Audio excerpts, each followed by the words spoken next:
You are listening to Leaders and Legends, a podcast produced by Veteran Strategies and featuring conversations with fascinating and impactful men and women who have shaped our world, our communities, and our history. My name is Robert Vane, Principal of Veteran Strategies, and your host for our discussion. You are listening to Leaders and Legends, a podcast presented by Veteran Strategies, an Indiana-based public relations enterprise, and sponsored by Garmon Construction, Leaders and Legends LLC, the Grand Hall and Conference Center at Historic Union Station, the McGinley's Golden Ace Inn, and NFP, a national insurance broker with strong local content. Our podcast is featured on the All Indiana Podcast Network in partnership with Wish TV. You may find Leaders and Legends at allindianapodcastnetwork.com. Thinking of starting a podcast or need to host a public meeting? Let Leaders and Legends LLC be your partner as you look for new ways to communicate your message. Please contact Chris Spangle or me at leadersandlegends.net. And as always, all our podcast interviews are dedicated to the legacy and generosity of P.E. McAllister. Thank you for joining us on the Leaders and Legends podcast. My guest today is one of those folks who I'm going to say I actually can't believe I get to ask her questions. That's sweet. Jackie MacMullan. She is known as one of the great ESPN and sports journalists of her generation and ours. She wrote a book several years ago, Larry Bird, Irving Magic Johnson, When the Game Was Ours. I've read it 4 times. Mm-hmm. I've told several people she's coming on the podcast. The first thing they mention is this book. It was a bestseller, beautifully written, amazingly done. Thank you so much, Jackie, if I may, for coming on the podcast. Oh, it's my pleasure to be here. And you've read the book 4 times. That's like 3 more times than anyone in my family has. So thank you. Well, you're around, so they can ask you questions whenever you want, but whenever they want. But the book's terrific. It obviously led to the HBO special that was, again, another brilliant piece of work in which Jackie served as a commentator. Magic Johnson and Larry Bird, A Courtship of Rivals. Did they switch who got top billing on the video because Larry had top billing on the book? You know, I wasn't privy to all those discussions, but man, apparently they were very important to a lot of people. I can tell you for sure that they were not important to Larry. Larry just doesn't care about stuff like that. It's maybe, kind of amazing. I don't know. Well, it's kind of amazing how much Larry Bird doesn't care about. Well, here's the thing. I just think Larry's people so get him wrong. Like there's this big joke that gets perpetuated all the time about how cheap Larry is and Larry never picks up a check. And that's just the furthest thing from the truth. Now, Larry loves for you to think that, so he doesn't have to pick up a check or doesn't have to pay for you or what have you. But I can tell you from being around him we're going on 4 decades now. He's one of the most generous, unassuming superstars. And superstars to me, Robert, that's a small amount of people, right? There's stars and then there's superstars. And Larry Bird was an unwilling superstar, I would say. He loved playing basketball. He loved being the best. He loved trash talking, all that. But when he was done, he just wanted people to leave him alone. And that's just not how this world works, as you know. You know, it's interesting, and we have so much to talk about for your amazing book. You want to take my word for it? The Hall of Fame coach, Hall of Fame everything, Pat Riley, calls the book an exhilarating ride down one of the most competitive rivalries ever. Of course, can you get this guy on the podcast? Denzel Washington. Denzel Washington had to say, finally, a book that tells the story of Magic and Larry from their vantage point.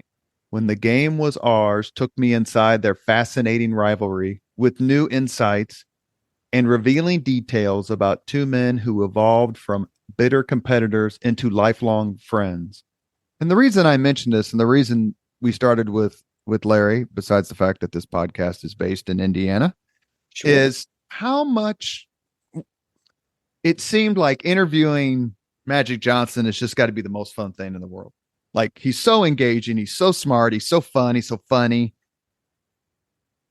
Larry Bird is a quiet man, a reluctant superstar. How are you able to get his participation as part of this effort? So believe it or not, you have it backwards. Okay. So may I give you just a tiny bit of background on this book? Oh, please do.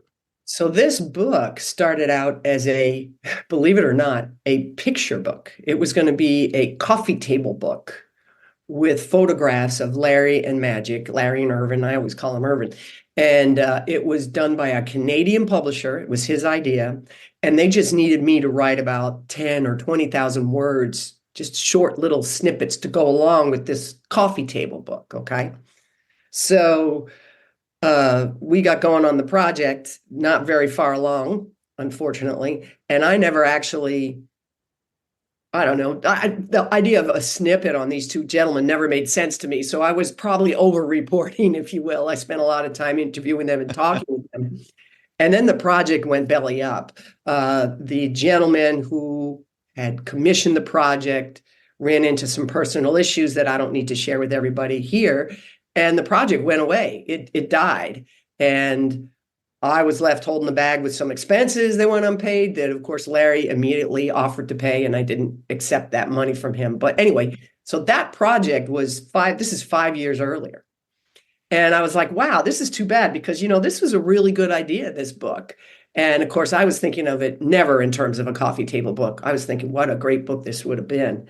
And I was flying back from spring training. I think it was like 2000. I can't remember. 2008 it was. I was working for the Boston Globe. My kids were in high school and older, and middle school and high school, and the Globe was offering buyouts, and somebody said, well, who do you think is going to take the buyout? And I said, oh, I don't know. I should. And I was flying home from spring training and had missed, yet another thing that I wanted to be at with my family. Mm-hmm. And I thought, I should. So I thought about it on the plane ride home. When I landed, I turned on my phone, and there was a call from Lon Rosen, one of Irvin Magic Johnson's right-hand man. And he said, the book's back on, only this time we're going to write a real book. And it was kismet, really.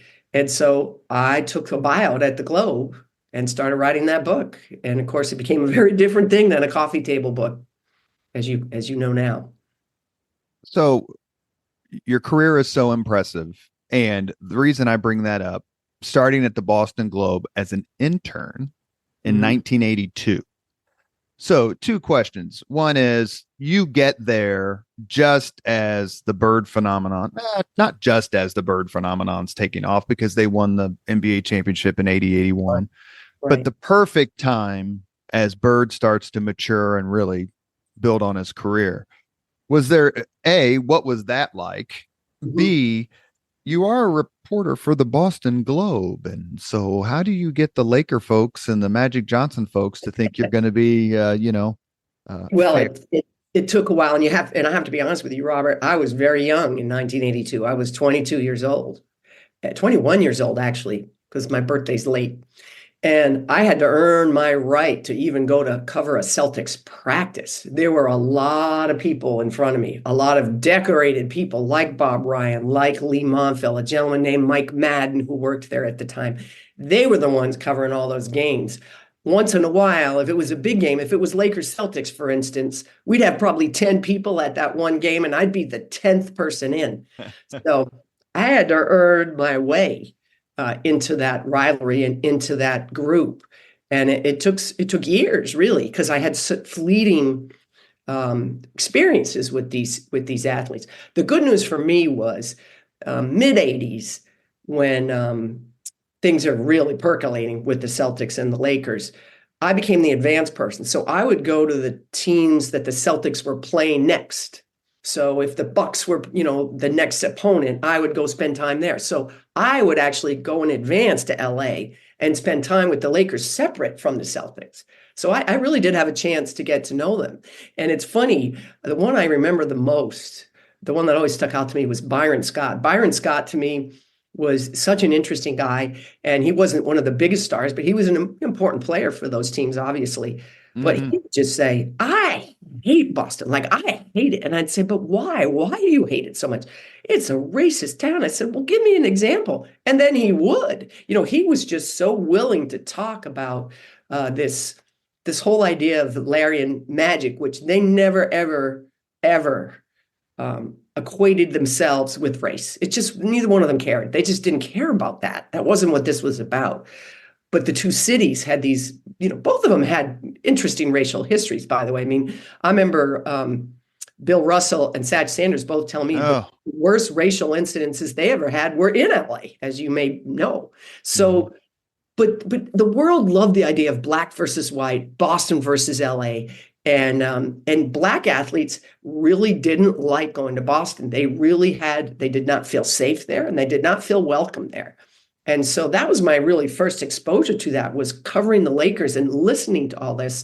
And I think it served me well, for the rest of my career, which luckily went on for another 30 years or so, because, as much as I was not born in Boston, I was born in New York City. Don't tell anyone. Everybody thinks I was an Irish Catholic girl born in Southie. I'm actually a Protestant girl born in Manhasset, New York. Don't tell anybody. Well, I won't tell Peter Vesey. If you can get him on the podcast, I won't tell him.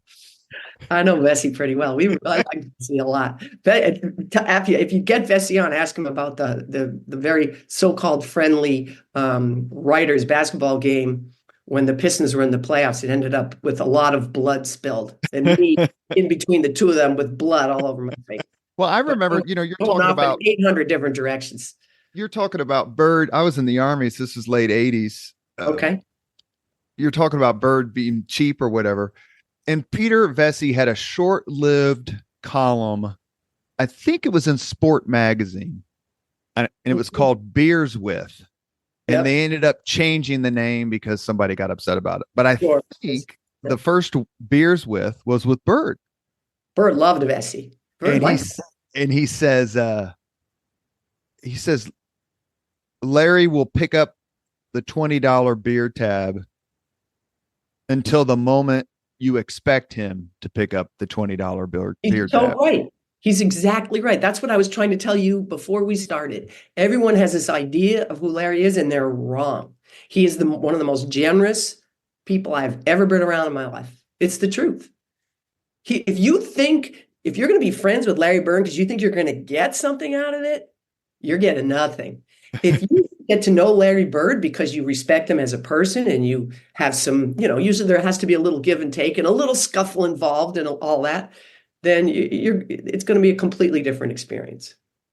Lon Rosen, who is the agent for Magic Johnson, says the book is back on. Then what happens? So I realize if I'm going to do this book the proper justice, I need to leave the Globe. And I'd been to the Globe. It was my second time back to the Globe. I loved it. But I wanted to really make this book something special. So I walked into Joe Sullivan, who was my boss at the time, and I said, Joe, I've given this a lot of thought. And he knew. He's like, no. I said, yes, I'm gonna take the buyout, and I've got another project, and hope you understand. And they didn't really understand, and I get it. But when you offer people buyouts, you have certain people in mind that you hope take that buyout. I don't think I was one of the ones they were hoping would take it, but it was one of the best decisions I ever made in my life. And believe me, when my career ended, I always said, please identify me first and foremost with the Boston Globe, because it was my favorite place on earth to work. It made me who I was. I worked with the most talented people on earth. I have nothing but incredible feelings for the Globe, but it was just time for me to do something else. That's all. It was really that simple. Jackie spent 5 years, I believe, at Sports Illustrated. How different was that? I'm not going to ask you necessarily what you learned. You were kind of past that, but just how different was the atmosphere? I mean, you had Jack MacMullan there, and you had really Jackson and I went. Jackson one talked me into it. So Jack MacMullan, Jack and I were great friends, and he said, we're going to start this thing now in the magazine. We're going to do a weekly notes column and we want, I told the guys, you should do it. And so, I mean, I was very happy at the Globe. That was the first time I left the Globe. I was very happy there. I did not want to leave. Wasn't even thinking about leaving, but so I was hesitating and I was talking to my husband about it. And, they were offering me a lot of money. Sports Illustrated had a lot of money back then, and newspapers couldn't match that kind of money. But I hesitated just long enough for them to give me a signing bonus. I still, when I think about it, I still laugh about it. And so I went there, but I was a little bit of a fish out of water. I was a newspaper person, I liked to break stories. I liked to write every day. I was writing this column one day a week. And then, when it wasn't basketball season, I wasn't writing much at all. And it was just magazine style writing, something I hadn't done a lot of. So it wasn't the best fit for me, probably. But I met I got to know some amazing people there, and Sports Illustrated still had the cachet back then that if you went in to do a story, in fact, I did 2 or 3 cover stories, but the last one I did, I think, was Larry. Larry is coach of the Pacers. That was probably the last one I did. Well, I've been around enough sports reporters in my time doing public relations for the last quarter century to know how much smack talking goes on among you and your brethren. Did you hopefully dangle that signing bonus in front of them a little bit? Said, "Hey, boys, you ever got one of these?" What? I didn't mention it because it was hard to leave the Globe. I was leaving these people that literally raised me. People like Bob Ryan, and Montville was gone by then. I think Montville had left for the National at that point, Yeah. And then he went to Sports Illustrated, so I was sort of going to join him. But Will, I think Will might have passed by then. I can't remember. McDonough. Will McDonough, Will was so great to me. Really terrific, very important. I want to make sure we're talking mostly about the book you wrote about Magic and Bird. You're listening to the Leaders and Legends podcast. Our guest today is famed award-winning journalist Jackie MacMullan. But I want to ask you a little bit about that. I confess on some of my podcasts, I have caveman tendencies or caveman tendencies, like a lot of, I'm 57 years old. So, I didn't grow up in the enlightened period. It was the 70s and 80s for me. Mm-hmm. I can only, and I don't want to overstate it because I don't want to put words in your mouth, but 22 years old, 21 years old, early 80s, Boston Globe, sports journalism. Mm-hmm. I can't really figure out anything like that in that genre that is more male dominated. Yeah, there were moments of it that were extremely, extremely difficult. But here's the thing. My name was Jackie MacMullan. And what I said before is true. Everyone thought I was an Irish Catholic guy from Southie. They thought I was a man because they'd never seen me before. So they're only reading my stuff. And it's like, well, this guy sucks or this guy's pretty good.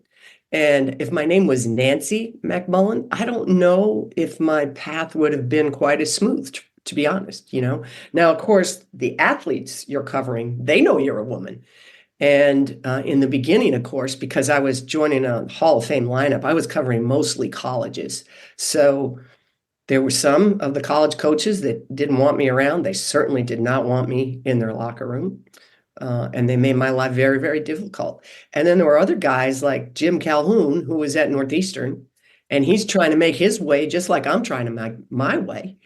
And he's like, come on over, cover us as much as you want. And, I remember years later when he became a very celebrated coach at UConn, I dropped by. I used to cover the Big East tournament every year, and I happened to be in New York, and I dropped by and I saw him, and I gave him a big hug, and he introduced me. And he said, "This is Jackie MacMullan." We were nobodies together because we were. I was 22. He wasn't. I don't know how old he was, but we were both trying to find our way and make our way. So those were the exceptions rather than the rule. The early years, the colleges didn't have the same rules in place as, say, for instance, the NBA. When I started covering the NBA, the rules were very clear. I had equal access, just like the men did.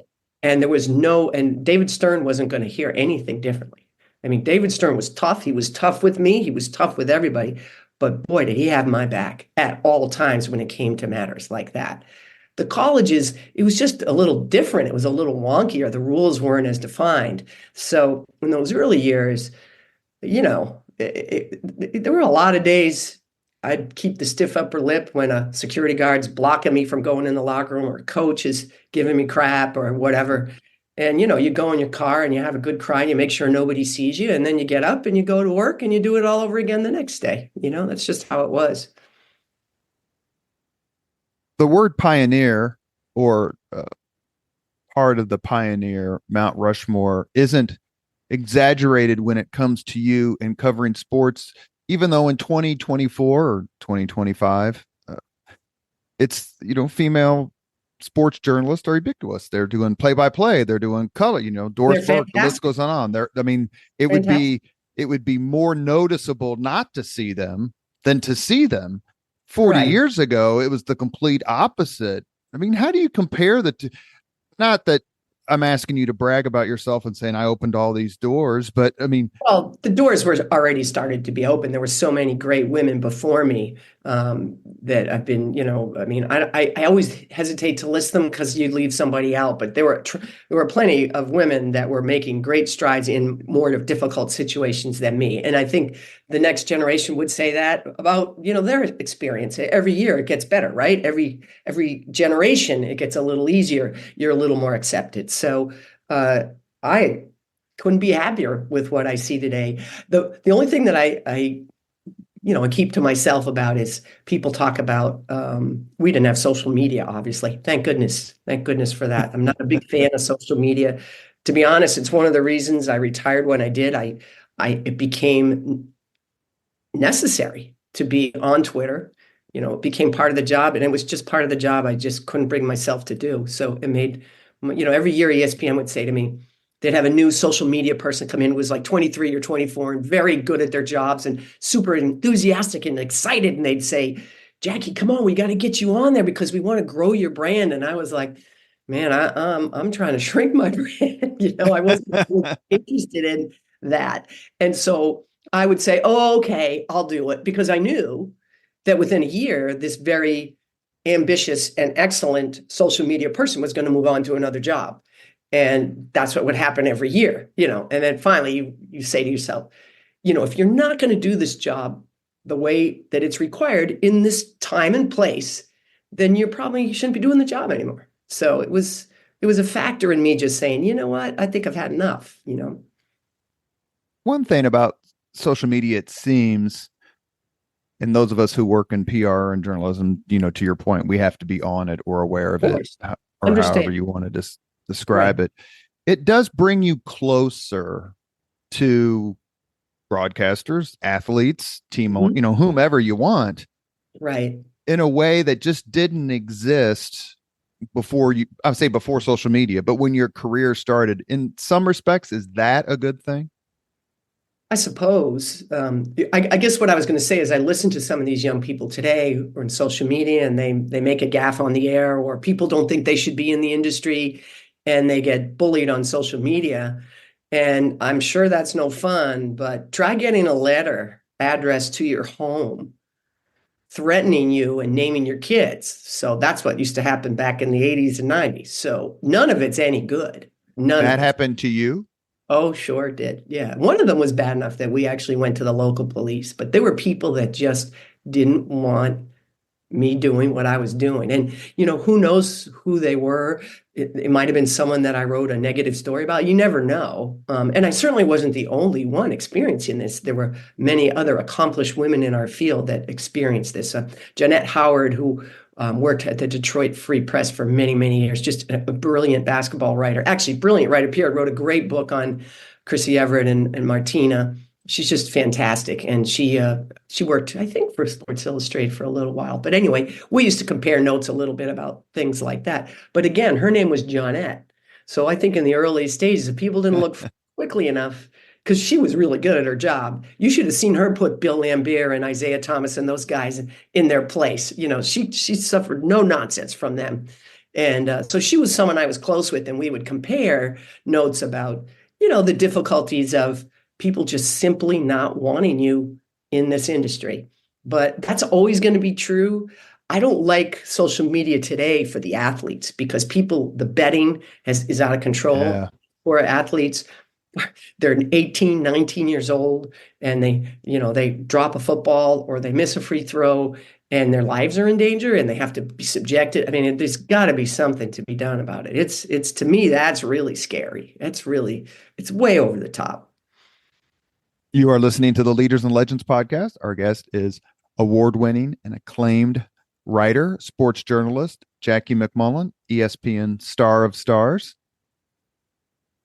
You mentioned just a few seconds ago, and I had this written in my notes to prepare. Martina Navratilova, Chris Evert. Mm-hmm. To me, that's the only tandem that can compare to the Magic Johnson Larry Bird rivalry. Am I wrong? Are there others? I suppose we thought really hard. For a while it felt like maybe Peyton Manning and Tom Brady had a little bit of that going on, right? But nobody sustained it, including Larry and Magic, the way Martina and Chrissy did. And I had the great privilege of here in Boston, we have a thing called the Tradition every year. And there's a sports museum in Boston, and the proceeds benefit the sports museum. And every year they honor athletes who have ties to Boston. So Larry Bird's been honored, every major Celtic, every major Bruin, every major Red Sox player, and so on. But one of the years they honored Martina because she played for the Boston Lobsters, the tennis team from the World Team Tennis. It was a great little hook to get Martina come this event and have Chrissy present her. And I was one of the, hosts, MCs of this event. And I just remember sitting on stage and listening to the two of them talk. Remember now, they're playing against each other. They're individuals. It's not teams, the two of them. And I didn't know this, but when they were in the final of any major tennis tournament, they shared a locker room. So the two of them would be in the locker room preparing. One of them's going to lose and one of them's going to win. And they're going to see each other in all their glory or despair. And this went on for how many years? And listening to them talk about that and how it brought them so close together, because what choice did they have? And then both of them have suffered cancer diagnoses and how that has brought them so close together. I was absolutely riveted listening to them.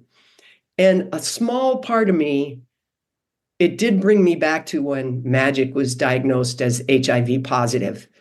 And I saw Larry. I was covering the team. I was there when Larry got the news, and he was beyond devastated. And I believe in this book, when the game was ours, he said it was the first time in his life he didn't feel like playing basketball. And so there was some that it did trigger that a little bit. But individual versus team, that's the only thing that I would say separates those rivalries. Well, the reason that I mentioned it, and for those of us who are old enough to remember the height of the Celtics-Lakers rivalry, part 2, because part 1 was in the 60s. Right.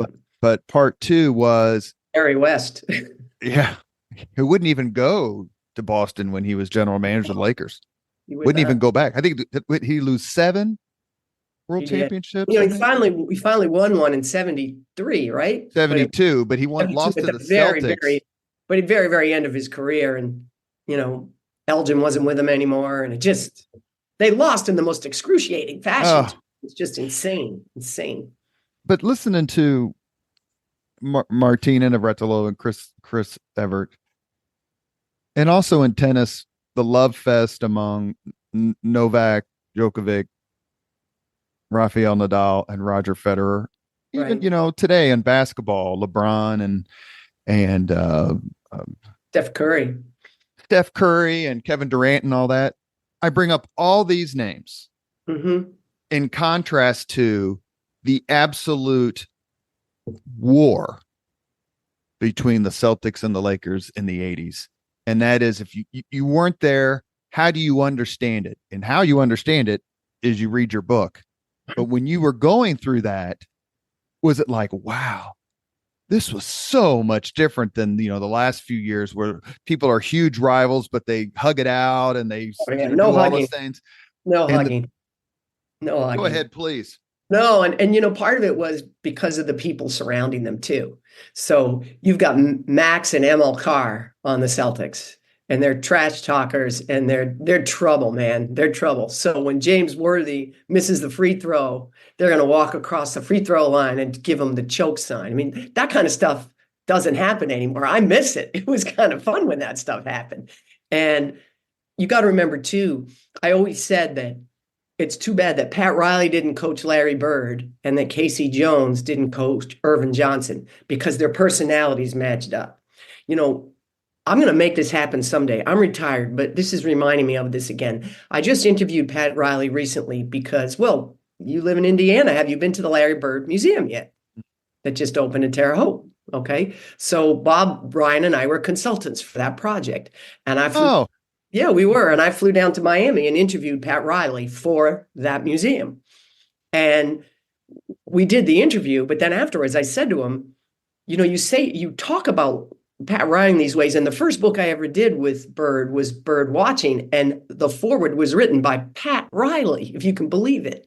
But that's because there was no coach Larry Bird admired more than Pat Riley. And I would say that Larry Bird, aside from his own Lakers, was probably the player he admired most, but they never spoke to each other. They would never talk to each other. They never gave, they would say publicly things about each other, but never to one another.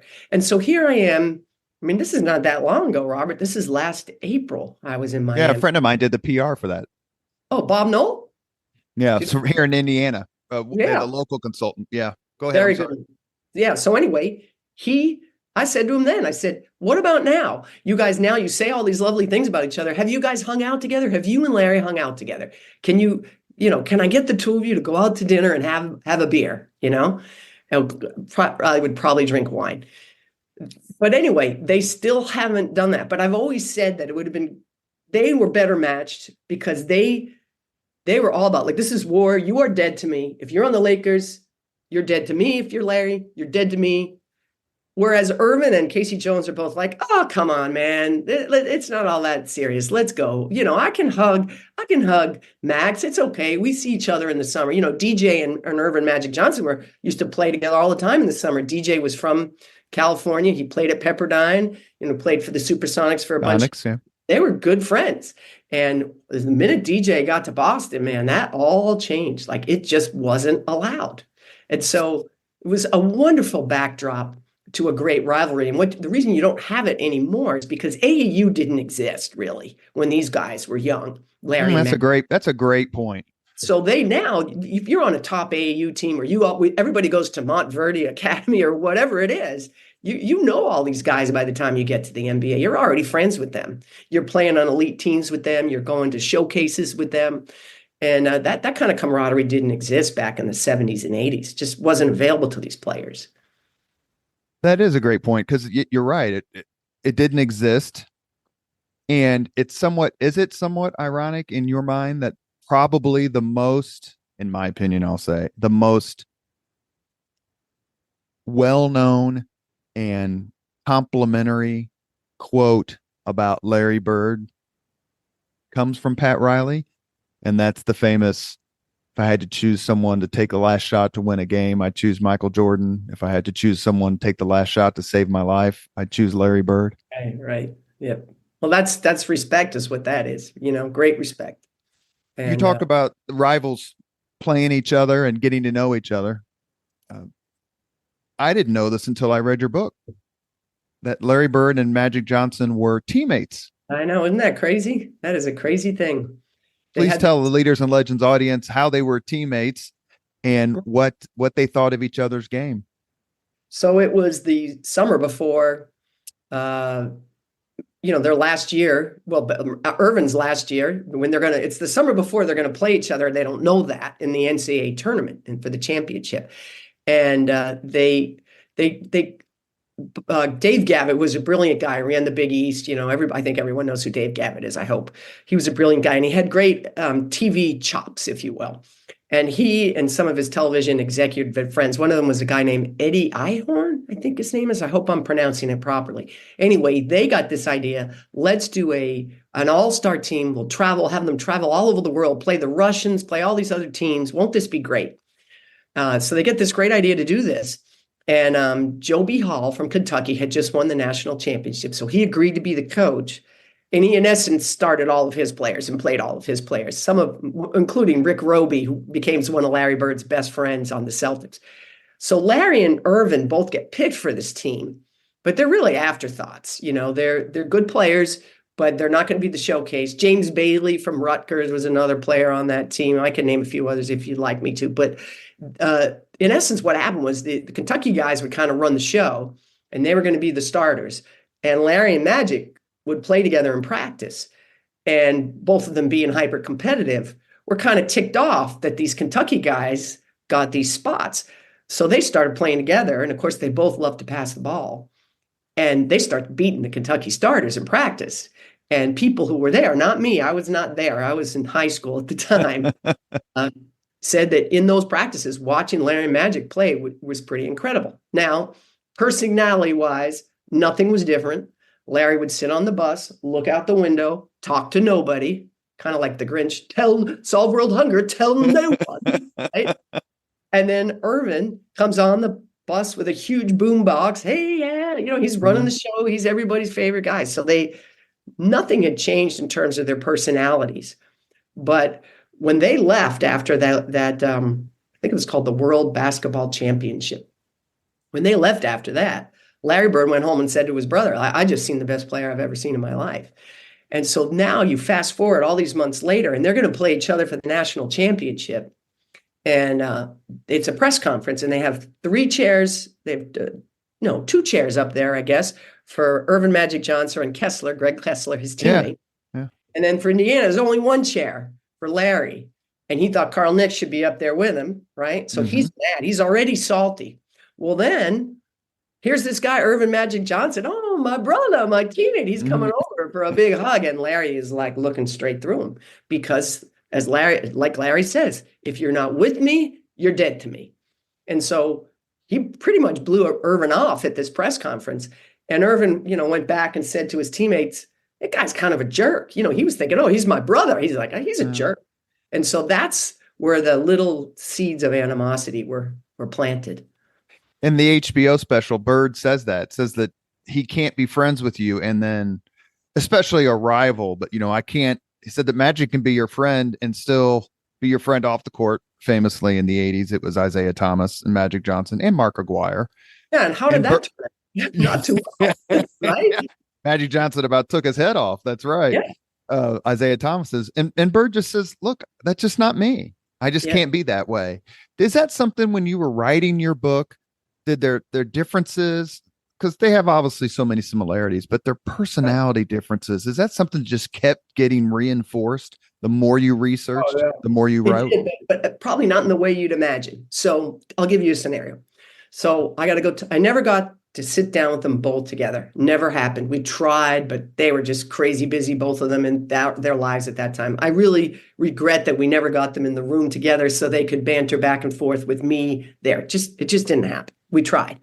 So I would visit them, separately. So I'm going to go visit Larry in Indiana. And he said, okay, what time's your flight get in? I tell him. He said, all right, I will pick you up at exactly 4:17 p.m. The outside, I'll be in a blue, Mercedes, and I'm going to pick you up and we're going to keep going. I said, okay. And I said, all right, I got a hotel in about, no, you're going to stay at my house. Okay. 4:17 p.m. The car pulls up, I get in, and that's how it goes for 3 days. Like everything is up. Irvin says, oh yeah, come on out to see me. I got a place. Where was his place? I forget now. I probably shouldn't say anyway, because for privacy reasons, but he said, just fly to LA and we'll get together. We'll do it at the Ritz-Carlton right nearby. And I said, okay, great. I'm on the plane, like literally on the plane. And I get the phone call, and it's one of his assistants. They go, are you on the plane? I said, of course I'm on the plane. We're like leaving. They said, get off the plane. I said, what? He said, he's in Singapore. So I'm like, what? So this is, Larry's like this, boom, boom, boom. And Magic is all over the place. Now, here's the one great thing about both of them. When you finally get them, they both know what you want. And they were both just spectacular. Sitting down, they were ready to tell it. That's what it really was. Yeah. Enough time had passed. You should never write a book like that in the immediate aftermath. They need time to look back and remember and let all those feelings and reactions germinate. And that's really what happened. When I finally got Irvin, he was just fantastic, just unbelievable. But he drove me crazy. I never knew the next where he was, if he was going to be on time, if he was going to show up. He drove me crazy. You're listening to the Leaders and Legends podcast. Our guest today is renowned sports journalist Jackie MacMullan. She's been awarded the ESPN Lifetime Achievement Award for literary sports writing. She also received the Kurt Gowdy Media Award. Now, that's a name from my youth. Kurt Gowdy. He always called the big games. We're discussing not only her career, but her book, When the Game Was Ours, Larry Bird, Earvin Magic Johnson. We talk so much about, and it's fun, how different they are. How similar are they? Oh, there's plenty of similarities because, they both grew up. I don't know what anybody's definition of poor is, but certainly they didn't have everything they wanted. They both grew up in big families with working parents who worked very hard, who were disciplinarians. So I think they were both taught very early on what matters and what doesn't. Family was important to everybody. Work ethic was everything. Larry talks about his dad coming home with an ankle 4 times its size from an accident at work and jamming that foot into the boot the next day because he's got to go to work. He's got to take care of the family. His mom had 2 jobs. Same thing with Irvin's family. They both, mom and dad, worked very, very hard. So that Midwestern upbringing, I think, was a real common thread. And even the way they played basketball, they both loved a good pass better than a good basket. I really believe that. They both loved to pass the basketball. And they were both leaders in their own way. We joke, we talk about what a hard ass Larry can be. And, he very famously said, well, we played like sissies today and all that. So he wasn't above doing that. But don't think that Irvin didn't do that to his teammates, because he did. And don't think that Larry couldn't put his arm around a guy and make him feel better the way Irvin did. They both understood what was required to be a great leader. And they did. And, to be a great leader, you can't care what your teammates think of you. Like Larry always said, as long as they respect me, I don't care if they like me, as long as they respect me. Now, Irvin probably wants them both, right? He wants you to like and respect. But when he had to get, when it had to get down and dirty, he was able to do it. I thought they were both 2 of the greatest leaders I've ever seen. As a sports journalist who happens to be female, as opposed to a female sports journalist, I don't know which one you prefer. But when Larry Bird said in that played like a bunch of women tonight, how do you cover that? How do you write about that? He famously said it after Game 3, the 1984. He said women? I think he said sissies. But if he said women, it missed me. The sissies was better. I don't know. I missed that women part. That stuff, should he say that? Probably not, especially because his mom was one of the toughest ladies I've ever met in my life, and he knows that better than anybody.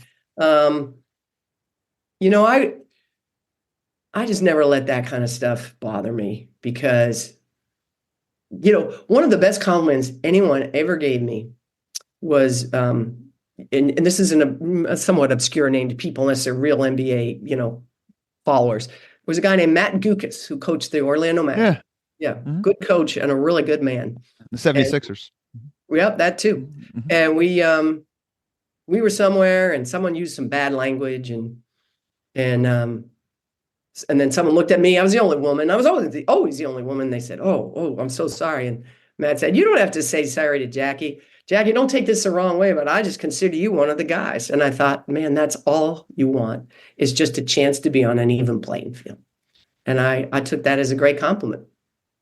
You mentioned about not speaking to Magic Johnson and Larry Bird together at the same time, but one of my favorite interviews is the one David Letterman did with Magic Johnson and Larry Bird at the same time. I'm guessing you've seen it. It's the one thing that I remember from that is, of course, they all get along, and it would make sense that Bird and Letterman would get along since Letterman's from Indianapolis. Right. It is clear. It was clear in the interview that Larry Bird is not over the 1979 loss to Michigan State. never get over it. You know why?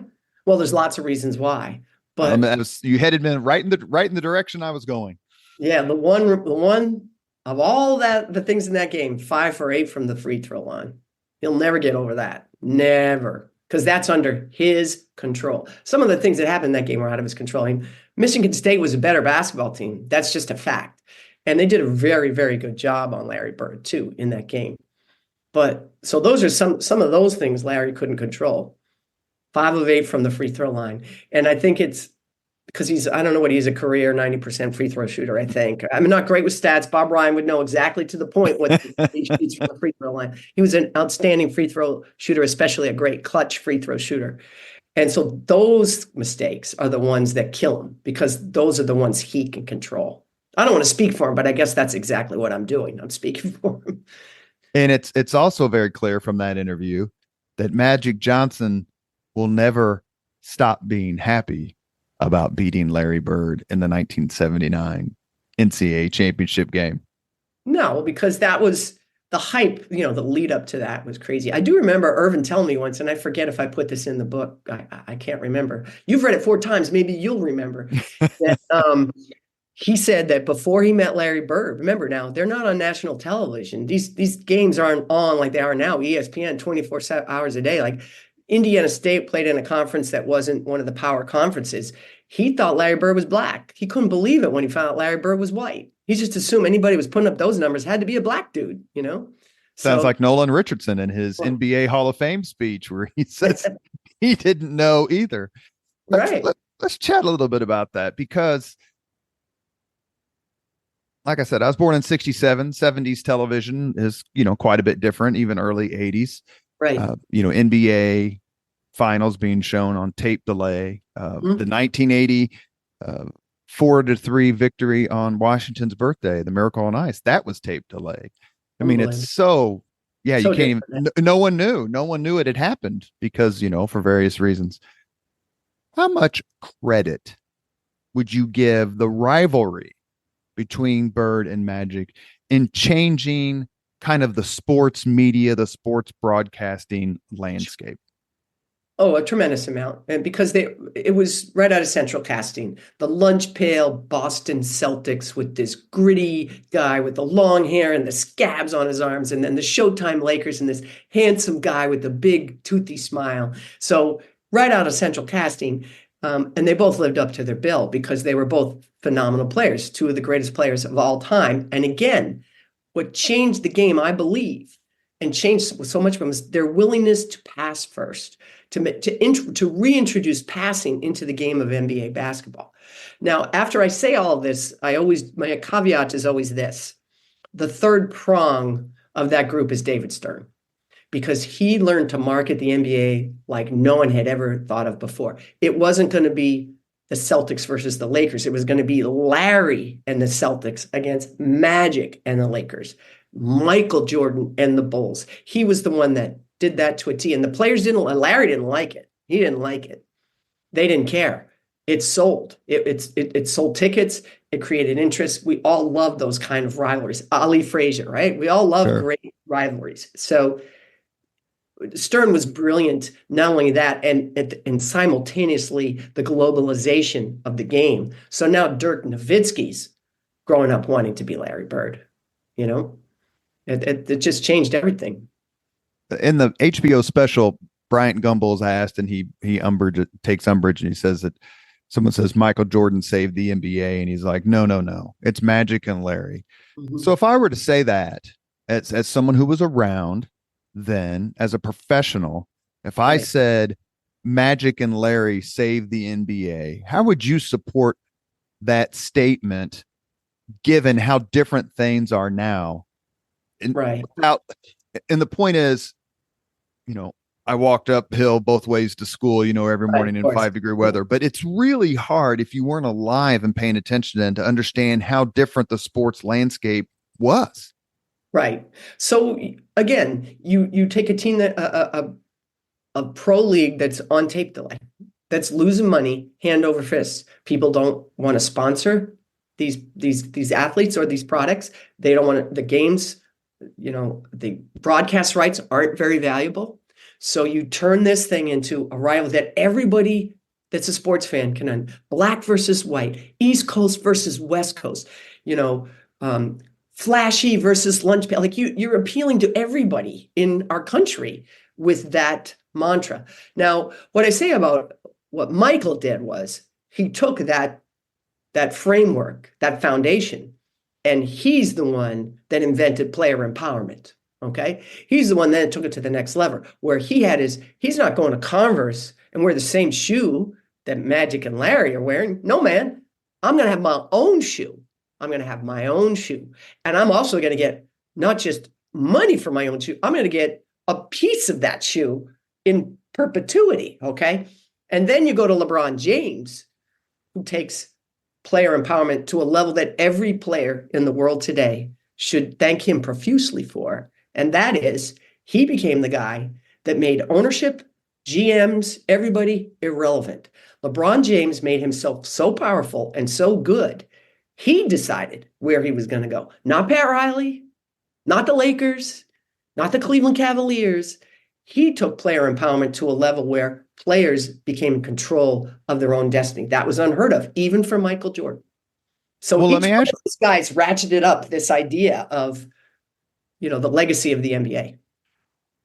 You mentioned player empowerment. So let me ask, Magic Johnson, Paul Westhead, would that be like maybe the first example of a superstar player saying, you got to make a change for me or I want out. One of them. It's one of them, but think of how it was received, right? It was received very poorly. Irvin got booed and it took a little while for him to make right on that. Right. It took a little while for the Lakers to reclaim their throne and for Magic to reestablish himself. And, especially in 1987, he was just the greatest player in the game. It wasn't even close in my mind. And, very famously, Larry said, he's just the best player I've ever seen. That, but it took him some time.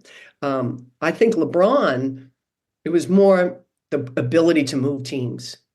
I'm going to sign this kind of contract and but I want an opt-out because I'm going to play for a while, but then I want to see what else is out there and I'm going to go next. I mean, very famously, LeBron James, when he got to Miami, said to Pat Riley, I don't know about this, what's his name, Spoelstra guy? I'd like you to be the coach. And Riley's like, I don't really care who you think's going to coach. This guy's a Hall of Fame coach, which, by the way, he is. Mm-hmm. So, there were those checks and balances in place. But when LeBron decided he was done with Miami, he opted out and left them for dead. That's really what happened. And, they insisted on long-term contracts with player options that really decimated the Miami Heat once they decided their time up in Miami was over. Not the Heat deciding, but LeBron. And I think that changed everything. Kevin Durant jumped on it. Some people like Steph Curry want to begin and end in one place. And I'm not saying who's right or wrong. I think players have the right to move around wherever they want to go. So there's no right or wrong, but the Steph Currys are the exceptions today, not the rule. Whereas back when Larry Magic played, there wasn't a lot of chance for them to go other places. I was just going to ask you that question, and that is, how important is it, them so well, how important was it for Magic to be a Laker for life and for Larry Bird to be a Celtic for life? I think it was really important. I think it's important to all of us who watch, right? We love that idea of start and finish, the face of a franchise. Although it's funny, right? Tom Brady went to the Buccaneers and somehow that's okay. How many people remember really that Michael Jordan played in Washington? He did, So, but today's NBA star, LeBron James, again, is the best example. He's team hopping. He's winning championships everywhere he goes. Who's to say he's wrong? The great white hope. Yeah, never liked that. If I were to meet Larry Bird, I've shaken his hand a few times and have a couple of signed letters from him because of my work here in Indianapolis in the mayor's office. Okay. And if I were to shake his hand and say, "Hey, you were the great white hope," what kind of response would I get from that'd be the last time you'd shake Larry Joe Bird? Yeah, that's the last time you'd shake his hand. He never considered himself that, never had any interest in being that. But his own teammate, Cedric Maxwell, is the one that said it first day of practice. So he knew what he was up against going into that environment. But I just think Larry Bird and Irvin were both colorblind. Red Auerbach was colorblind. Pat Riley was colorblind. Those guys didn't care about what color anybody was. Would you, I'm not going to say concede, would you perhaps add that Larry Bird had a race burden, if that's the right way to put it, that Magic Johnson didn't have because it was Boston? To your point about racial instances, I remember the busing riots and all that problem in Boston in the 70s. But, Larry Bird's white. He's walking into a mostly black league. He's Caitlin Clark, white, walking into a mostly black league. He's Tiger Woods, black, walking into a mostly white tour. Is there some correlation between all that? And then how successful they are? Did it make them all just be that much more driven? Or did they just not care, as you said? Well, I think like Caitlin Clark just amazes me because people are setting traps for her at every turn, and she just will not fall into them. She is as true to herself as she can possibly be. She makes a comment saying that she thinks there has been some racial tension that she doesn't agree with, and she gets, slammed for that. Like it's a no-win situation. And I think that was true back when Larry was playing for the Celtics as well. Although I think we're all even a little more PC now today. Everything you say gets blown up. So I think Larry understood it. It didn't make it, he used to joke once in a while. I remember, was it Frank Layden? I think it was Frank Layden of the Utah Jazz. Larry was going off for like 50, and he goes, "What are you putting these white guys on for me? Why don't you get me a black guy that can guard me?" So, there was a whole subset of culture within the NBA where people would joke about their color and their race, and that was, acceptable as long as they were doing it to each other. It was the rest of the world that couldn't talk about that, And look, it was the elephant in the room. No question about that, just as it is for Caitlin Clark, just as it was for Tiger Woods. And the thing that I admire about all three of them is how well they handled it. We love Caitlin Clark here in Indianapolis. Like, she has taken the city by storm in a way that no one has since Peyton Manning, for sure. But I mean, because she's such a dignified, graceful, intelligent, measured person. I haven't seen her lose her cool yet. I've probably missed it. Maybe she did with this. I don't know. I thought that was pretty fun. She's incurred a technical or two. Yeah, but to me, she's terrific. They're coming here to Boston in July. They're playing the Connecticut Sun. I already have my tickets. I can't wait. We have a few minutes left with Jackie MacMullan, author of When the Game Was Ours, Larry Bird, Irvin Magic Johnson. One of my favorite scenes of the Boston Los Angeles rivalry is Kareem Abdul-Jabbar and Larry Bird face to face in that game 4. Were you there for that? And are there certain things that neither Magic nor Larry wanted to discuss? Like, I hear that Larry will not talk about his fight with Dr. J. Just won't talk about it. Yeah, he'll never. Are there other things? Yeah, that was nothing to do with the Lakers. He'll never talk about that because I think he's embarrassed it happened. Truthfully, again, I don't want to speak. I'm speaking for him again, but this is my own conjecture, if you will. He had great respect for Julius. Bird had it going that night like nobody's business, and he was trash talking Julius. It was too much. It was embarrassing. He went over the line for a Hall of Famer, a legend who was on the downside of his career. And, there was some physical contact, and everybody knows it, it was over very quickly. I think both of them wish it never happened. I think they're both probably a little embarrassed that it happened. And it was not, I did a podcast on the icons, the NBA icons. And one of the things that Robert Parrish said to me was, that a big fight ensued after those two, right? Moses Malone, everyone else. And if you notice, Robert Parrish isn't involved. And one of the things he said was, I thought Larry crossed the line. I thought he crossed the line. So I think neither one of them liked that happened. And I bet you they're both a little embarrassed by it. I believe it was Peter Vesey said that he has a big blow up picture of them with their hands around each other's necks, and he asked them to sign it, and they wouldn't do it. And Dr. J said, "There's no substitute for class." That's true. Irvin and Julius and Pete are tight too. Oh, They're like really? others. Oh yeah, yeah. So I think for both of them, it's like, you know what? I'm not remembering this. Why would I remember this? Of all the things that happened in these two illustrious Hall of Fame careers, we're not focusing on this. This is one night where tempers got heated. No, thank you. You know. And hell, Bird's fought almost everybody in the NBA at Oh, one he loves point, fighting. Yeah, he was a fighter. Woo. and he He'd be still like, hates I Lambeer. laugh now, like he'd be suspended for 20 games for half the stuff. He'd never even been able to play, you know?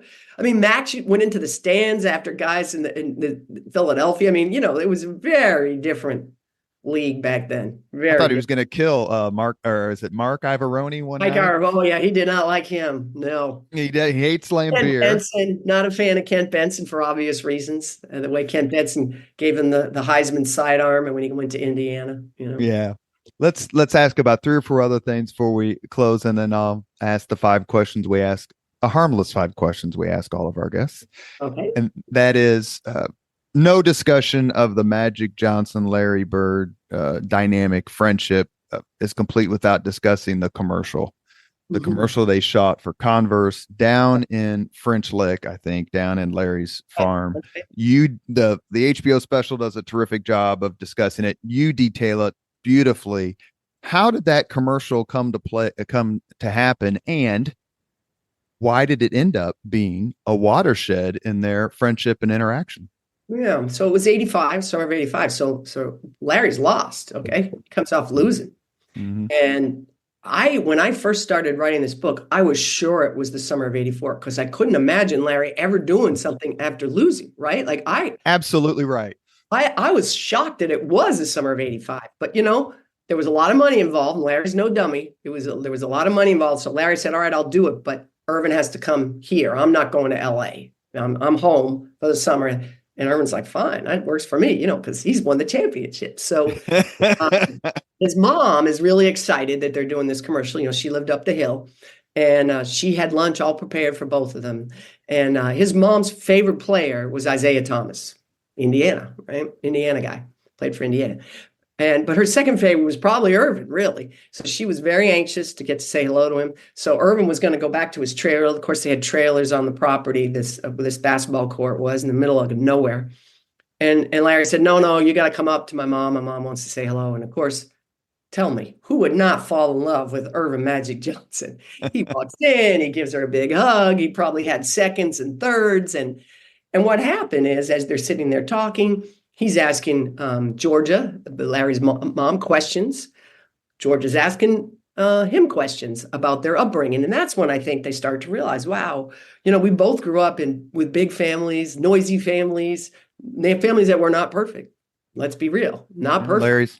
Larry's dad committed suicide. Yeah, and I mean, Larry moved 12 times in 13 years because the bill, the heat kept getting shut off, the lights kept getting shut off. So, and I don't think things were quite that dire for the Johnsons, but they weren't going on cruises in the summertime, So I think there were some similarities that they realized when they sat there, and then just the competitive nature of both of them talking about. I think that's maybe the first time that Irvin mentioned checking the box scores to see if the Lakers won in the paper the next day, which is such an archaic idea now, right? Because we know right after the game ends, but back then they didn't.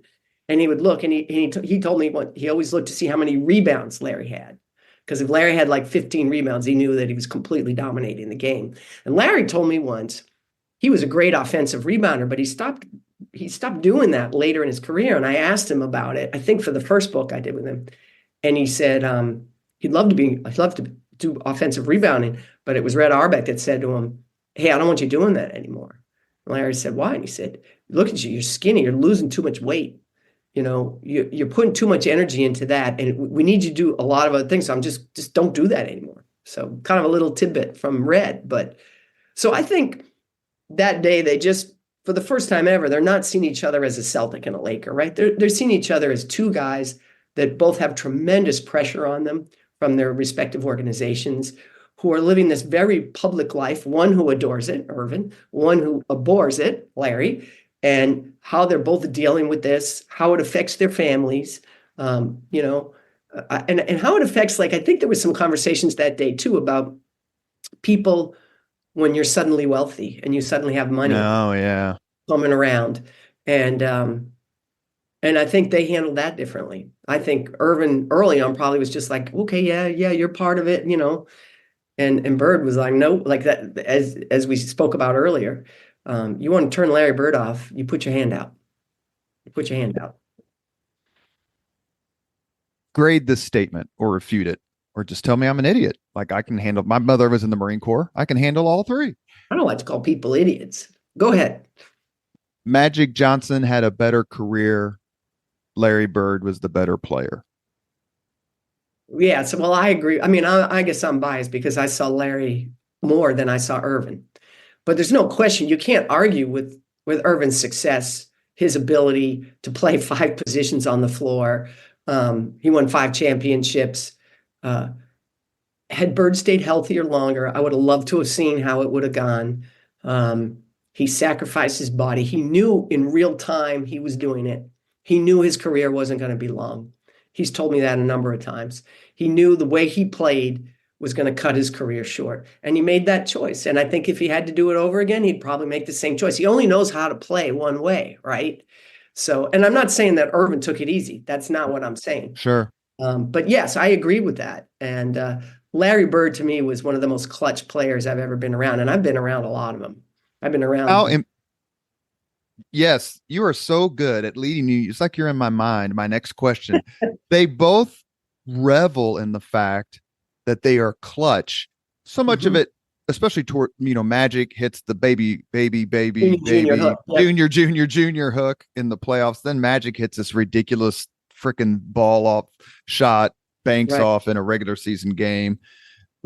It seemed that Magic became better later and really kind of took over. How did Bird handle that, knowing that his number one rival was still on the ascendant as basically Bird's body is breaking down? I don't think he had a choice. He, remember too, that corner shot at the Garden, I thought it was going in. Pat Riley left him open, and that shot bounces off. And that one Larry sees in his nightmares. And by the way, I asked Pat Riley about it. He still sees it in his nightmare too. And so that's one of the few shots I can remember, like in one of the key moments that Larry just didn't deliver, And he had just hit a three. So he just hit a great shot. They left him open. Shot. Yeah. It's 100%. And if you watch the video of that shot, it's got, the entire, not the entire court, but the entire half court, basically where the paint is. And Magic is underneath the basket. And when Larry Bird lets that ball go, you can see Magic Johnson shrug his shoulders and put his head down like, damn it, we left him open. Right. Everybody, I mean, I think they all thought it was in. Larry usually knows, right? He released it. He's like, that is dead on. And it was just, I think it went off the back rim, if I'm not mistaken.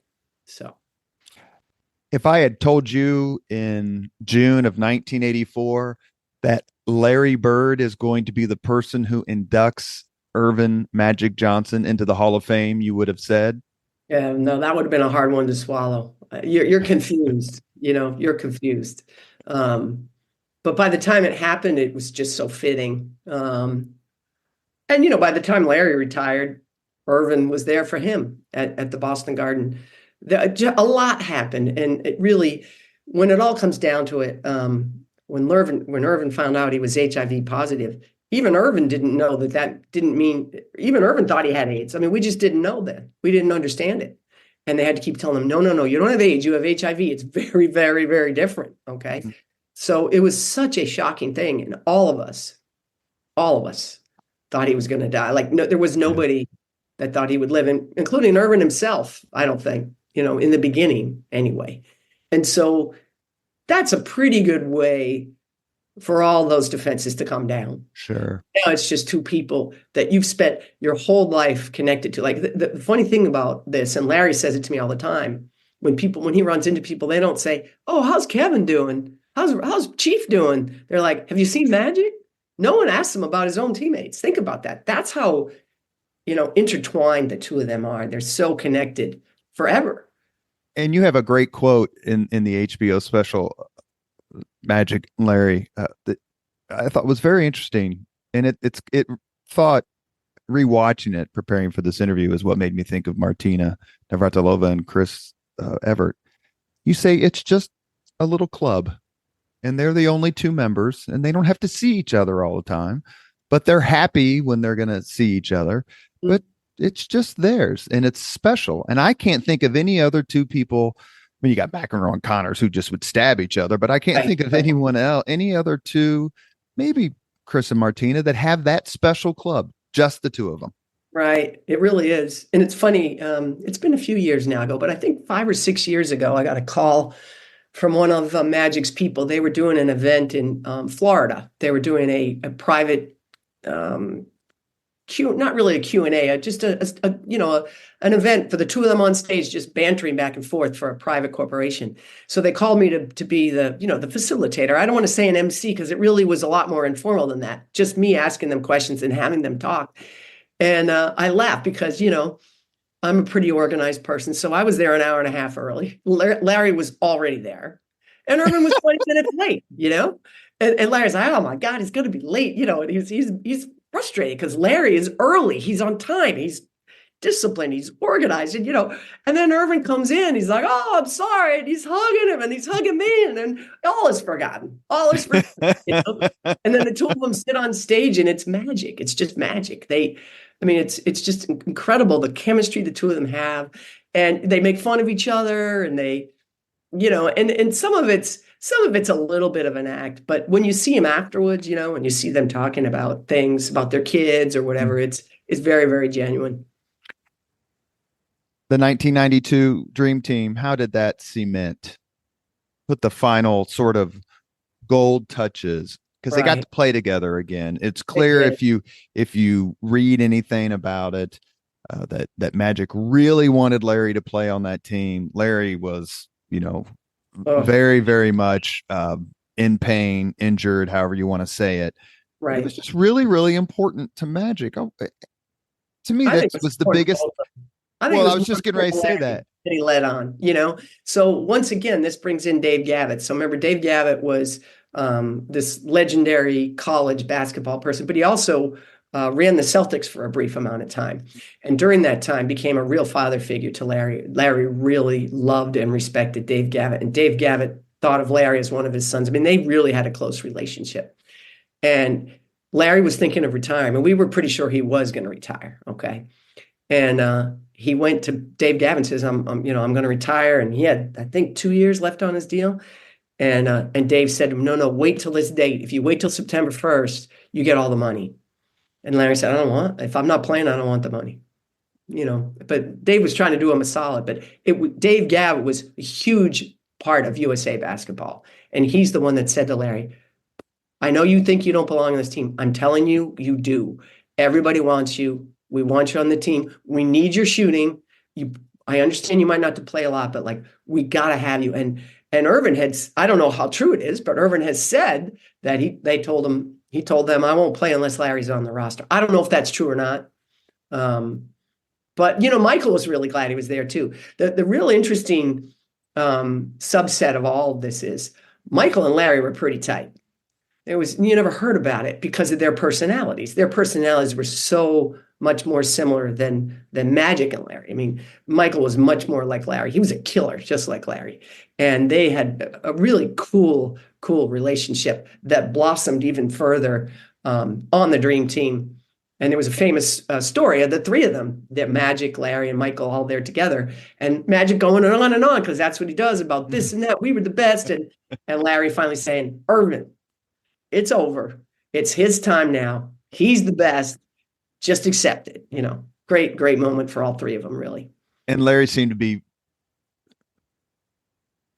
he acknowledged and understood Jordan's greatness.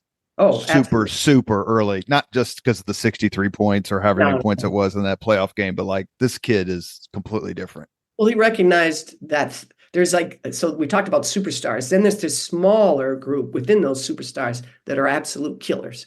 And I always said, like Kevin McHale, he could be torturing you, have you down on the floor, and he'll look at you and he'll say, and he'll help you up, And Larry's torturing down on the ground, and he's going to crush your larynx. And that's what Michael Jordan was going to do. There's a That's what Kobe Bryant was going to do. I don't know about Magic. Magic might halfway. He wants it both ways. He's going to half crush you and then take you to the hospital. well, there was a very short vignette in Sports Illustrated.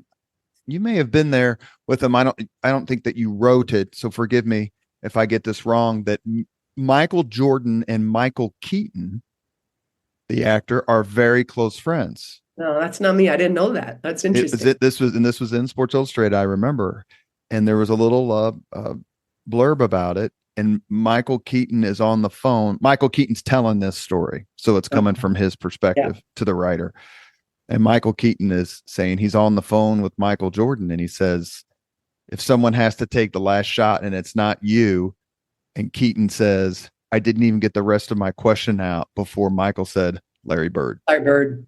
Yeah, doesn't surprise me at all. They were fun to watch, and I covered Michael up from start to finish because by then I was really established in the NBA. I really didn't cover the early part of Larry's career. I was a kid, I had to wait my turn. But I got to know Larry much later on. But I got to cover Michael start to finish, and I just watched him as the media swells grew bigger and bigger. And it wasn't social media, but there was just so much more attention on him. He much like Larry, just it wasn't his thing. I always back to the dream team. Larry Bird wanted to watch the USA baseball team play. He went out the back door, jammed a baseball cap over his head, and went and watched the game by himself. Every time Irvin or Charles Barkley left the team hotel, they were surrounded by guards with machine guns. That's just the difference in their personalities. Of course, Michael was long gone because he was playing 72 holes of golf a day. We've reached the point in the Leaders and Legends podcast where he asks the same 5 questions of all of our guests. Actually, I should say I have read your book 4 times. The only sports book I've read more times is Season on the Brink. Oh, great one. Yeah. John which Feinstein. came out. Yeah, which came out just as I was graduating high school. That was like revolutionary at the time. Oh, you don't. That's right. That's exactly right. You had no idea. But my Jordan story, as I was reading it in the Indianapolis airport, it's back when the Bulls flew commercial. He walked right past me, and I said, and I just got done reading about the '84 Olympic team, and I saw him, and I said, "Mr. Jordan, I just got done reading about you." And he goes, "What?" And I just showed him the cover of the book with Knight on it. And he goes, "I've got that book. I haven't read it yet. Isn't he good?" And I said, I think I said something like, you come off as a star or something, something sycophantic because I was all starstruck. Sure. But that book kind of introduced Jordan to the world in a lot of ways about how good he was going to be. Right. And I thought it was interesting that Curry Kirkpatrick thought in the Sports Century about Bird says that Jordan missed a shot, came down to get it where Bird was when the Olympians played the NBA players here at Indianapolis, and Bird threw the ball away from Jordan. He's like, he wanted every little mental edge, even then, because he knows how good this guy is. Yeah, all true. Curry Kirkpatrick's a trip and a half. He's the best, man. He is the greatest. I just saw him a year ago. I hadn't seen him in 20 years, probably. I don't know. He was a legendary Sports Illustrated basketball writer, one of the best ever. Just a great guy. And he and Bob Knight were good friends. Were they? I didn't know that. No, they hated each other. I couldn't imagine that to be true. Yeah. Knight told him what to do with the Time Life building one time. All right. I like that. First question. What was your first job? I used to clean houses for old people. I would ride my bike to an assisted living facility and clean old people's apartment. And it took me a little while to realize that isn't what they wanted. They just wanted someone to talk to. Beautiful. Beautiful. Sorry, my mother used to work in an assisted living place. Yeah, they're not easy. My mom's in one right now. It is not easy. I hope she's doing better, by the way. She is doing better. She is. She made it to our daughter's wedding. That was a big deal. We were happy about that. Number 2, what was your first concert? Earth, Wind, and Fire. I was in high school with my girlfriends, and my mom and dad weren't going to let me go. And it was at Boston Garden. And I'm like, please, Janice is driving. Janice was like the good one of us. So I got to go. Earth, Wind, and Fire. Number 3, if you could suggest any book for someone to read, which book would you recommend? Oh, wow. I have to pick just one? So I had this one thing I've done since I've retired is I read one book a week. That's my homework to myself. And I've read some pretty incredible books. Wow, you're going to ask me to pick one book? Okay, here's one. Because I had to read it because I had neck surgery. I had 2 artificial disc placed in my neck because I played too much basketball, too much jumping, Mm-hmm. And so I had to lie around all day. And my husband bought me Gone with the Wind. Everybody should read Gone with the Wind because you'll be surprised about some of the things in there.